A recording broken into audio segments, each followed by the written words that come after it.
Secondo noi è stato fatto un ottimo lavoro, un ottimo risultato di squadra. Quando il 19 dicembre i dipendenti del Fondaco dei tedeschi si riunirono in assemblea con ancora addosso lo shock dell'annuncio di chiusura del cosiddetto polo del lusso di Rialto, forse neanche i più ottimisti tra i lavoratori e i sindacalisti si sarebbero aspettati un epilogo del genere appena un mese e mezzo dopo, con il ricollocamento anche dei lavoratori in appalto.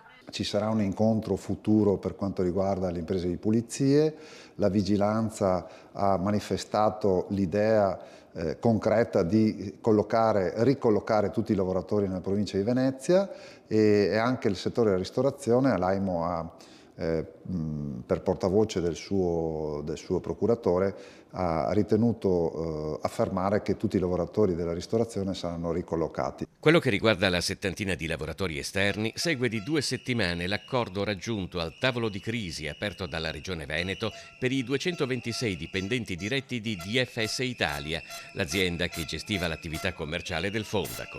Siamo riusciti a mettere in sicurezza i lavoratori per quanto riguarda i dipendenti di DFS con una soluzione economica.